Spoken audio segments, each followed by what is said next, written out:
Imagine for a moment that your body becomes your prison, that every mirror shows you not yourself, but the commodity that others have turned you into. That every gaze you receive doesn't seek your eyes, but travels across your skin as if you were an object on display.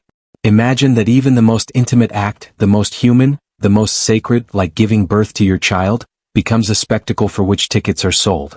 And now imagine that even after dying, after your heart stops beating and your lungs stop breathing, your body continues to be exhibited, sold, paraded through fairs and museums for more than 150 years, as if you had never been human, as if you had never had a name, as if you had never felt pain. This is not a story invented to move you. It's not an urban legend or a moral tale. This is the absolutely real story of Julia Pastrana, a Mexican woman who was born in the 19th century, marked by two genetic conditions that transformed her life into an endless hell. A woman who had the misfortune of being born beautiful on the inside, but different on the outside, and who paid for that difference with every second of her existence. Because Julia was not only exhibited like a circus animal throughout her entire life, not only sold, bought, married for convenience and exploited until her last breath.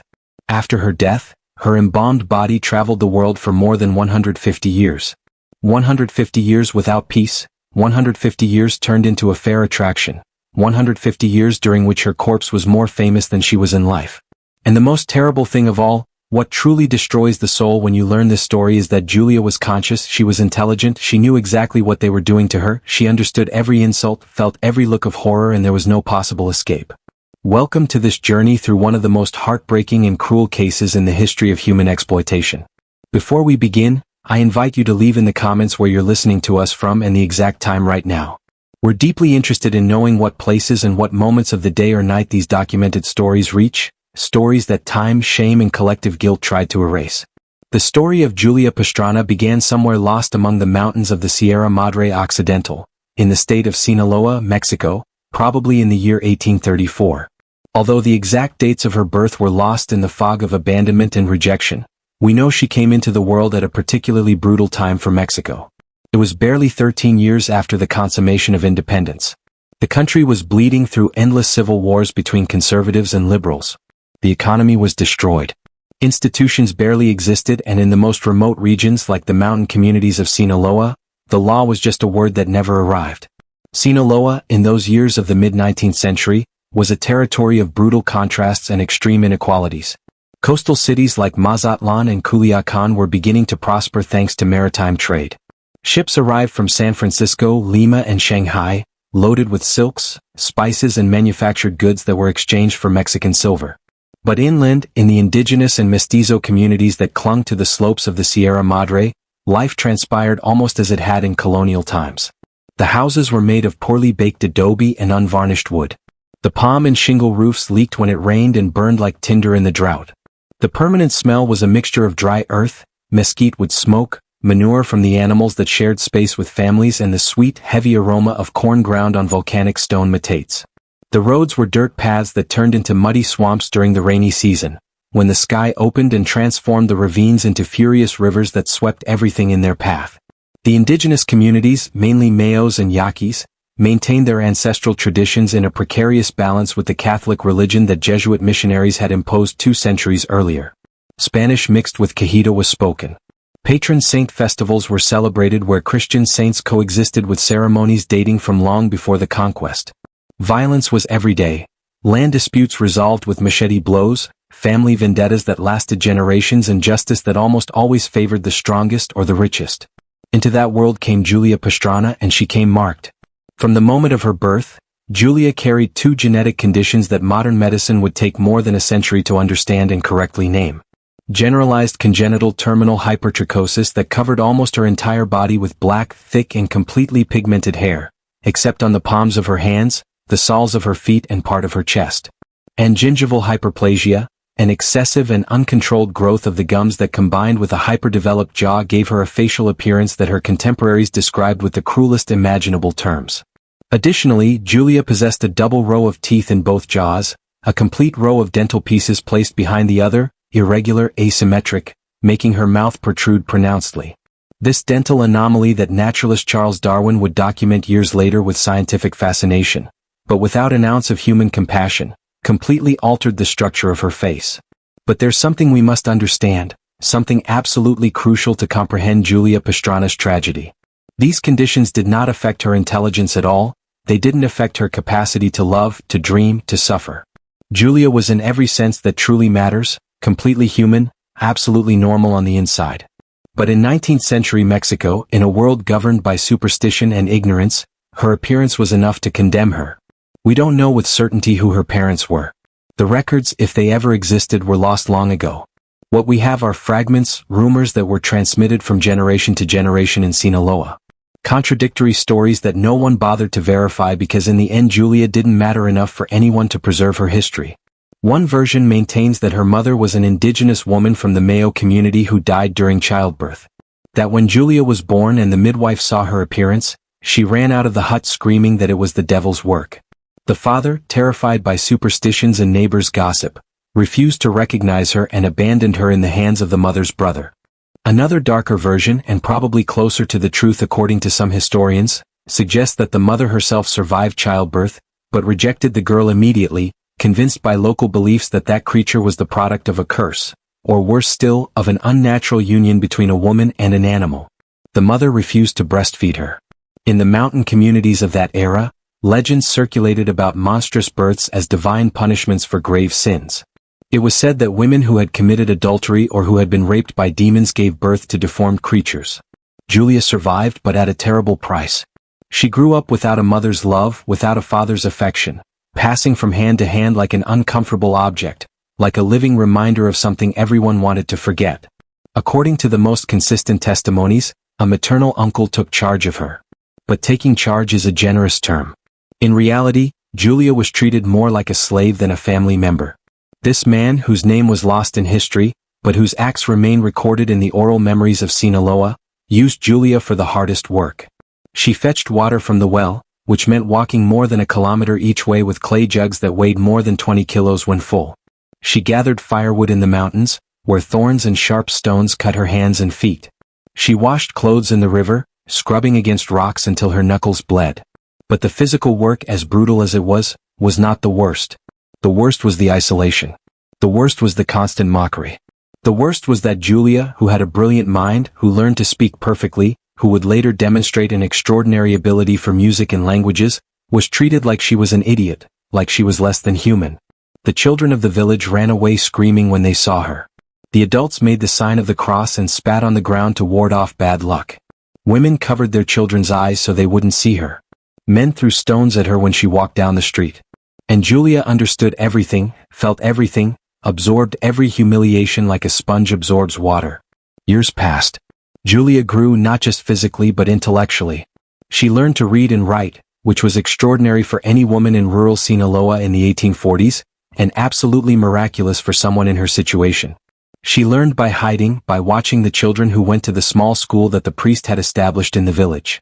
She would peek through the window, memorize the letters on the blackboard, and then practice alone, drawing in the dirt with a stick. She also discovered music. One day she heard a woman singing while washing clothes in the river. The melody moved something deep inside her. Julia began to sing too, quietly at first, then with more confidence. And what emerged from her throat was something extraordinary. Despite the deformation of her mouth, despite her unusual dental structure, Julia possessed a voice of angelic beauty, clear, pure, with a range and control that many trained singers would have envied. But that beauty inside her, that humanity that burned like a flame, was trapped in a body that the world saw only with horror. And that contrast, that terrible gap between what Julia was and what people saw when they looked at her, was what made her tragedy so unbearable. The change in Julia's life came in 1854, when she was approximately 20 years old. A man arrived in Sinaloa who would change everything. His name was Pedro Sanchez, and he was, according to some sources, the governor of Sinaloa, or according to others, simply a wealthy and influential man in the region. What is certain is that he had power, money, and an absolute lack of scruples.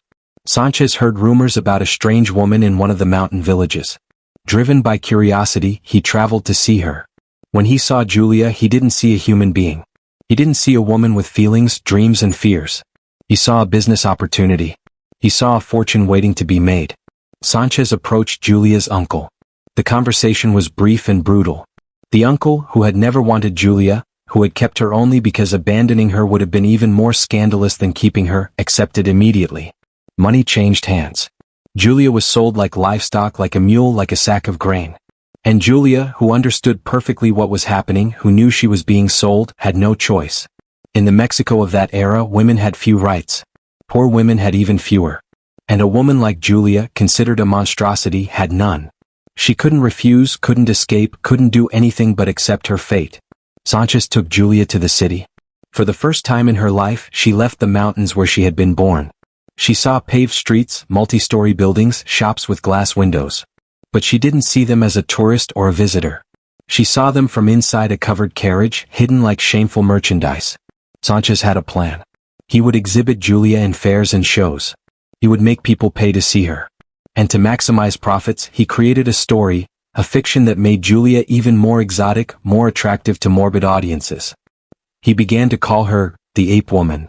He invented that she had been found in a cave in the mountains, raised by monkeys, that she was half human, half animal. He created posters with dramatic illustrations showing Julia in wild poses, surrounded by apes. The posters proclaimed in giant letters, "Come see the Ape Woman, the most extraordinary creature ever discovered. Half woman, half beast. Only 1 week in the city." The shows were a commercial success. People flocked to see Julia.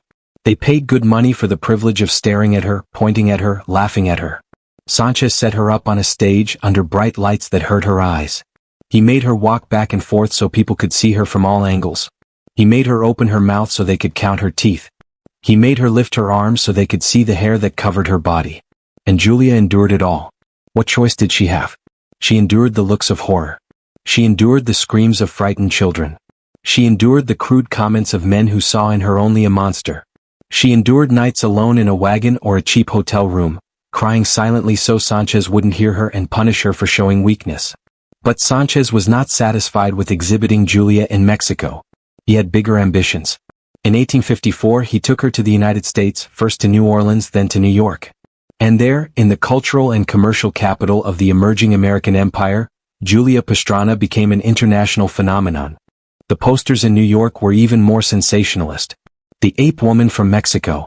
The eighth wonder of the world. Come witness what science cannot explain. The shows were held in rented halls, in theaters, in exhibition spaces. Tickets cost 25 cents, a considerable sum for the time. And people came in droves. But something unexpected happened in New York. Not everyone who came to see Julia saw only a monster. Some people, a minority but a significant minority, saw something else. They saw a woman. They saw intelligence in her eyes. They heard beauty in her voice when Sanchez, always looking for new ways to profit, made her sing and dance on stage. New York newspapers began to write about her. Some articles were as cruel and sensationalist as the posters. But others were different. A journalist from the New York Tribune attended one of the shows and wrote an article that caused controversy. He wrote, "I attended the exhibition of the so-called Ape Woman, expecting to see a monstrosity of nature.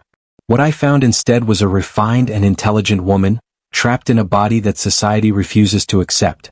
She speaks perfect Spanish, sings with a voice that would grace any opera house, and demonstrates manners and education that many in the audience lacked. The true monstrosity of this exhibition is not the woman on stage, but the system that exhibits her and us, the audience that pays to stare at human suffering." The article caused a sensation. Some people agreed. Others were outraged, accusing the journalist of being soft, of not understanding that Julia was clearly different, clearly not fully human. The debate raged in newspapers and salons for weeks.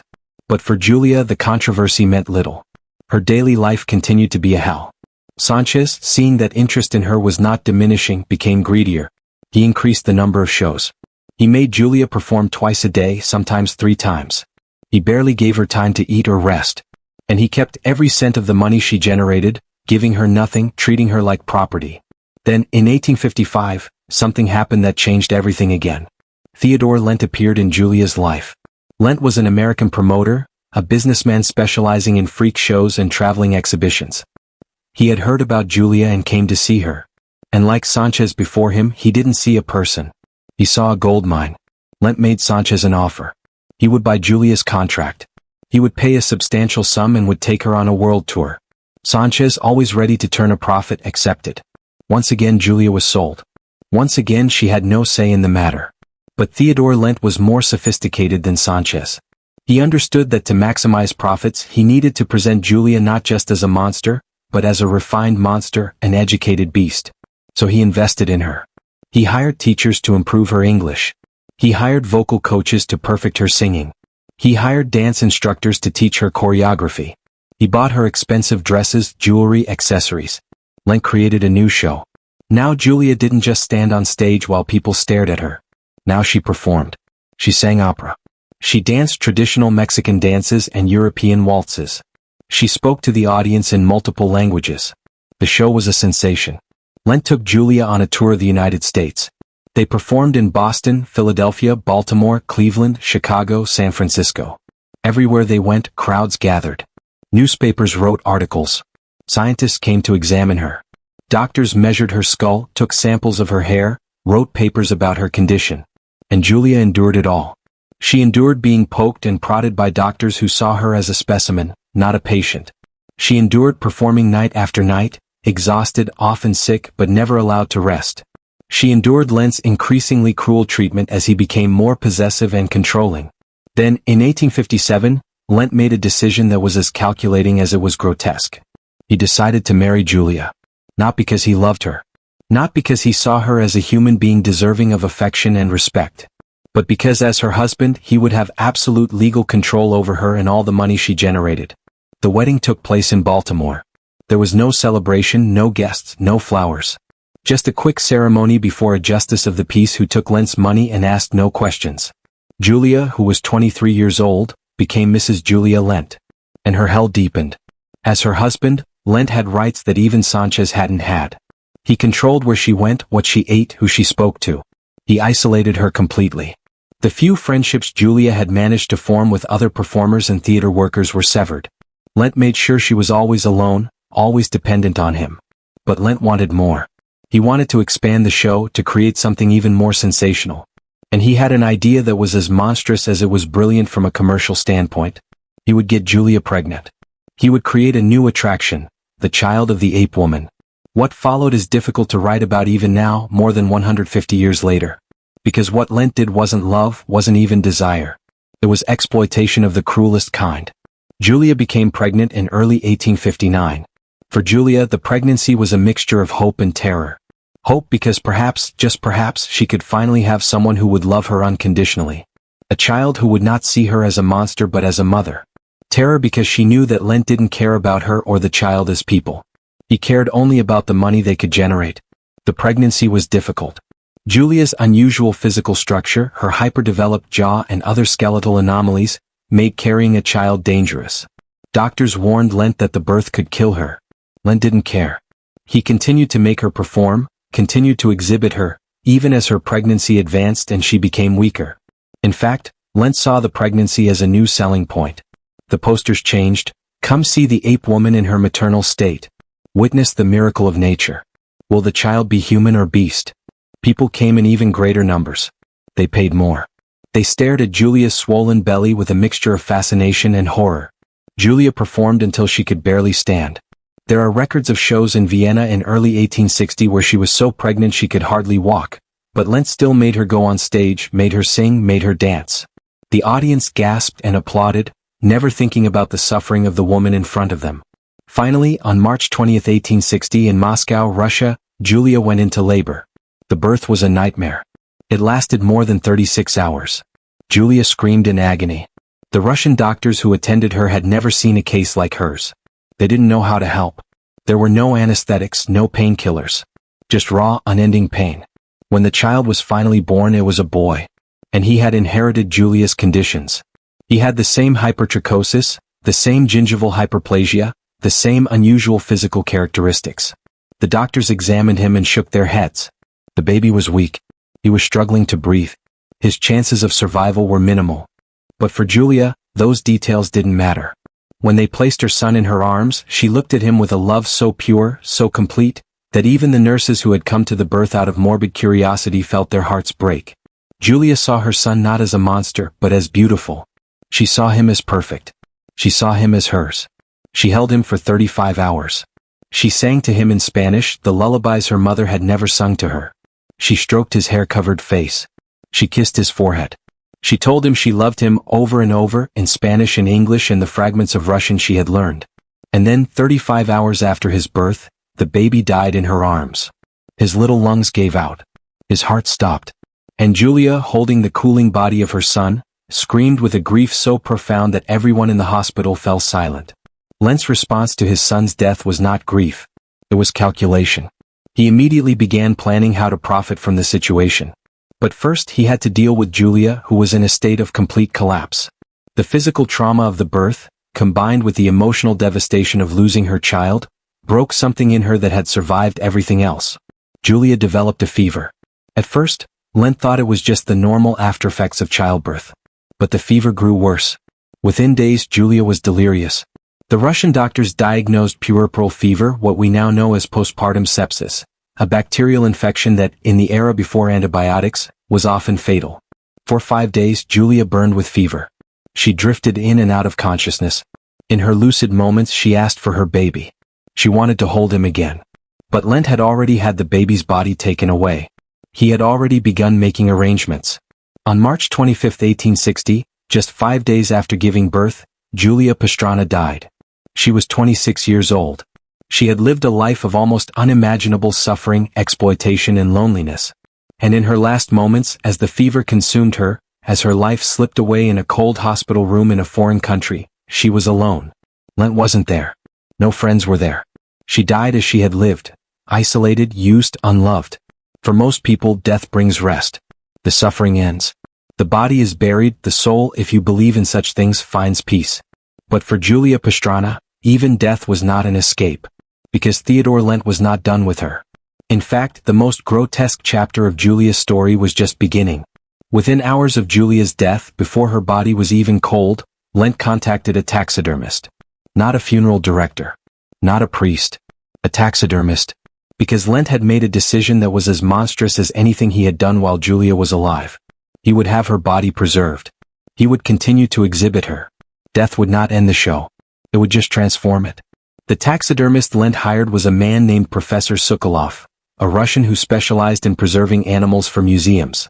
Sokolov had never worked on a human body before, but Lent paid him enough money that he was willing to try.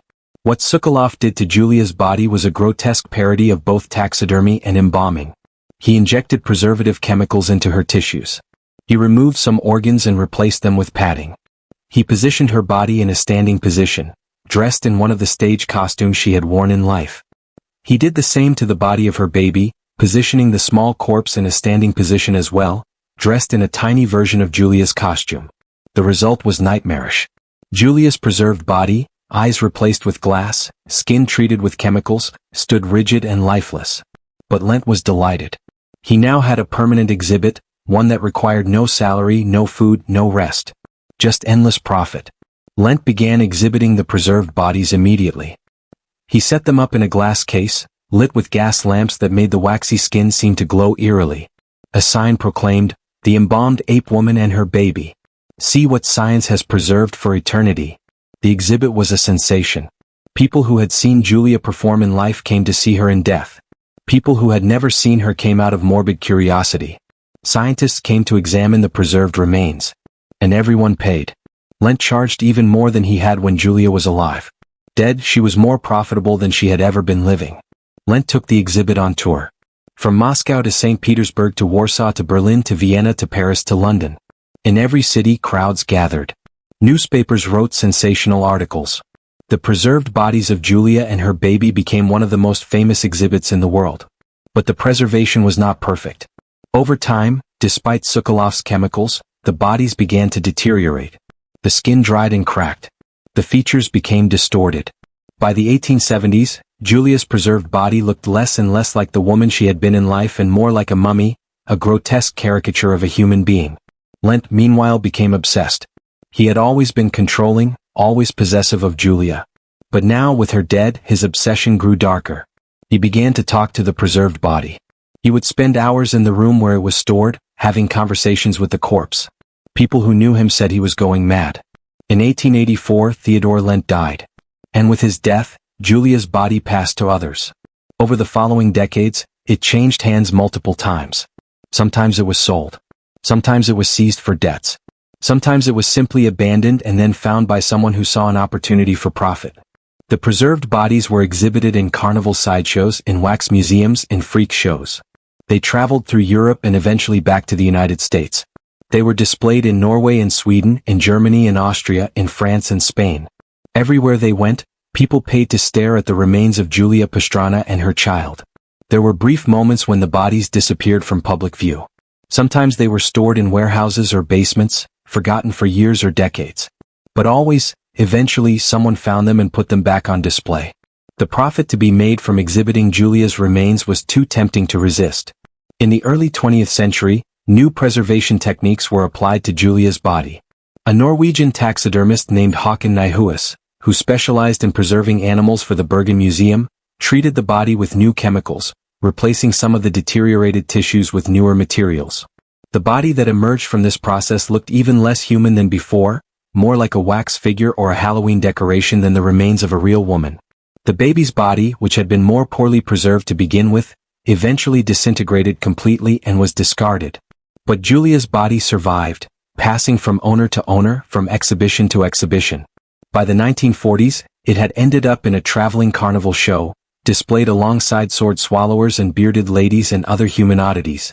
During World War II, the body was stored in a warehouse in Oslo, Norway. When Allied bombs began falling on the city, the warehouse was evacuated. Julia's body was moved to a basement storage room in the Institute of Forensic Medicine at the Oslo University Hospital. And there it sat, largely forgotten for decades. Occasionally, a researcher or medical student would discover it while looking for something else. Some were horrified. Some were fascinated. Some took photographs. Some wrote papers. But no one asked the obvious question: is this right? Is it ethical to keep displaying the remains of this woman who suffered so much in life? Does she not deserve rest? The answer to those questions didn't come until much later. For most of the 20th century, Julia's body remained in that basement in Oslo, occasionally brought out for medical students to examine, occasionally photographed for anthropology textbooks, but mostly just sitting there, a forgotten relic of a crueler age. Then, in the 1970s and 1980s, things began to change. The civil rights movement, the disability rights movement, growing awareness of the history of exploitation of people with differences, all of these combined to create a new consciousness about the ethics of exhibiting human remains, especially remains of people who had been exploited in life. Museums around the world began to reconsider their practices. Remains of indigenous people that had been displayed for decades were returned to their communities for proper burial. Exhibits of human oddities were closed. There was a growing recognition that treating human beings as objects, even dead human beings, was wrong. But Julia's body remained in Oslo. The university that owned it didn't consider it a priority. It was just one body among many specimens. And because Julia had died so far from home, because she had no family to advocate for her, there was no one to demand that she be returned and buried. That began to change in the early 1990s when a Mexican artist named Laura Anderson Barbata learned about Julia's story. Anderson Barbata, who had been researching the history of exploitation of indigenous Mexican people, came across references to Julia Pastrana in old circus archives. She was shocked to discover that Julia's body was still preserved, still held in a museum in Norway. Anderson Barbata began a campaign to bring Julia home. She contacted Mexican government officials. She reached out to human rights organizations. She wrote articles and gave lectures about Julia's story. She argued that keeping Julia's body on display, or even just stored in a museum, was a violation of her human dignity, that Julia deserved a proper burial in her homeland. The campaign gained momentum slowly. Many people had never heard of Julia Pastrana. Those who had often didn't see the urgency. After all, Julia had been dead for more than 130 years. What difference did it make now? But Anderson Barbata persisted. She contacted the Mexican Commission for Human Rights. She reached out to the government of Sinaloa. She built a coalition of supporters including anthropologists, artists, human rights activists, and indigenous rights organizations. In 2005, there was a breakthrough. The Mexican government formally requested that Norway return Julia's remains. The request was based on international conventions about the treatment of human remains and the rights of indigenous peoples to reclaim the bodies of their ancestors. But Norway was slow to respond. The University of Oslo, which technically owned Julia's body, argued that it was a valuable scientific specimen. Some researchers wanted to continue studying it. There were legal questions about ownership and jurisdiction. The process dragged on for years. Anderson Barbata refused to give up. She organized exhibitions about Julia's life. She created a website documenting the repatriation campaign. She contacted journalists around the world, and slowly the story of Julia Pastrana began to reach a wider audience. By 2010, the campaign had gained significant international attention. Human rights organizations pressured Norway to return the body. The media coverage was extensive and largely sympathetic to the cause. The University of Oslo found itself under increasing scrutiny. Finally, in 2012, Norway agreed. The Norwegian Minister of Culture formally announced that Julia's body would be returned to Mexico. After more than 150 years, after being exhibited in dozens of countries, after passing through countless hands, Julia Pastrana was going home. The repatriation was carried out with great care and dignity. Julia's remains were placed in a custom-made coffin. A formal ceremony was held in Oslo, acknowledging the wrong that had been done and apologizing on behalf of Norway. On February 7, 2013, the coffin was placed on a plane and flown to Mexico. When the plane landed in Mexico City, a delegation was waiting. Government officials, representatives from Sinaloa, members of indigenous communities, human rights activists, and Anderson Barbata herself. There was a ceremony at the airport. Flowers were laid on the coffin. Indigenous elders performed a blessing ceremony, using copal incense and traditional prayers to welcome Julia's spirit home. From Mexico City, Julia's body was transported to Sinaloa. The journey took several days. Along the route, in towns and villages, people gathered by the roadsides to watch the hearse pass. In small towns, people came out of their houses, removed their hats, made the sign of the cross. They weren't doing it out of curiosity.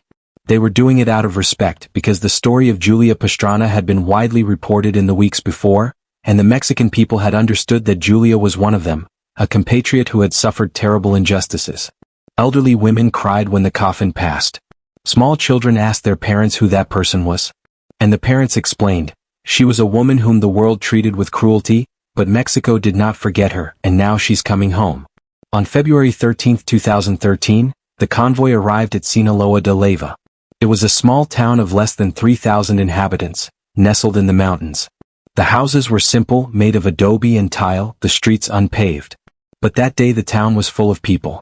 People had come from all over Sinaloa, journalists had come from all over Mexico, human rights activists had come from several countries, all to say a final goodbye to Julia Pastrana. The ceremony was held at the municipal cemetery. It was a small cemetery on a hill overlooking the mountains surrounding the town. The afternoon sun bathed everything in golden light. There were flowers everywhere, thousands of flowers, red roses, white carnations, yellow daisies. People who had never known Julia sent flowers. A choir of children from the local school sang the Mexican national anthem. A Catholic priest blessed the coffin. Leaders from indigenous communities performed a traditional purification ceremony with copal and tobacco. Governor Mario Lopez Valdez gave a speech.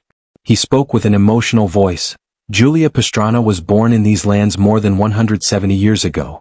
She was born marked by conditions that the world of her time did not know how to understand, and instead of receiving love and protection, she was sold, she was exhibited, she was treated as less than human. She lived a life of unimaginable suffering, and even in death she found no rest. For more than 150 years, her body was paraded around the world like a curious object. Today Mexico asks for her forgiveness. Forgiveness for not having protected her when she was alive. Forgiveness for having taken so long to bring her back. Julia, our sister, welcome home. Rest finally in peace. Many people were crying openly. Laura Anderson Barbata also spoke. She thanked everyone who had helped in the repatriation campaign and then said something that summed up everything. Julia Pastrana was treated in life as a monster, but the real monster was never her. It was the people who saw her only as a source of money. It was the societies that allowed her exploitation. It was the systems that turned human suffering into entertainment. Julia's story forces us to look in the mirror, to ask ourselves how much we have really changed. Do we still turn others' pain into spectacle? Do we still dehumanize those who are different? Then the coffin was lowered into the grave. It was a simple grave of white concrete with a forged iron cross. As it descended, the children's choir sang a traditional Sinaloa farewell song. Each person present threw a handful of earth on the coffin and then flowers, so many flowers that soon the grave became a sea of color. When the ceremony ended, when everyone had left, Laura Anderson Barbata remained alone by the grave. She knelt on the fresh earth, placed a hand on the headstone. We did it, Julia. she whispered. You're home. No one will look at you with horror anymore. No one will treat you as an object anymore. Now you are what you always should have been. A woman resting in her land. And in that moment, as the sun set behind the mountains of Sinaloa, 153 years after her death, Julia Pastrana finally found peace. On her grave was placed a white marble headstone.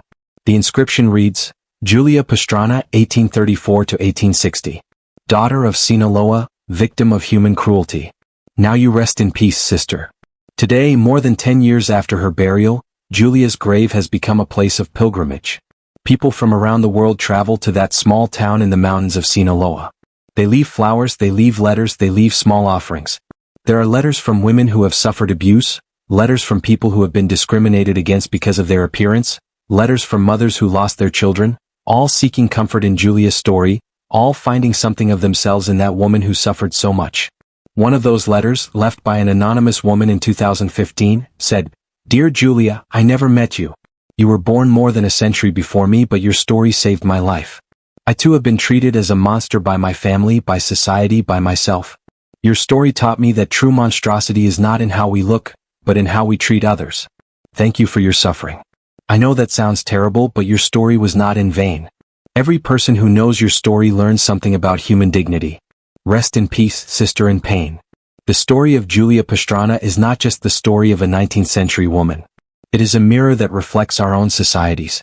Because although today we don't exhibit people with physical differences in circuses, we continue to turn human suffering into entertainment. We do it in reality shows that humiliate people. We do it on social media where bullying is a sport. We do it every time we look at someone different with horror instead of empathy. Julia's story teaches us that human dignity is non-negotiable, that every person regardless of their appearance, regardless of their differences, deserves to be treated as what they are, a human being. Julia Pastrana lived 26 years of almost constant suffering. She was sold, exhibited, married for convenience, exploited until her last breath. She gave birth to a son who died in her arms, and she died alone, believing she would finally rest. But even death did not bring her peace.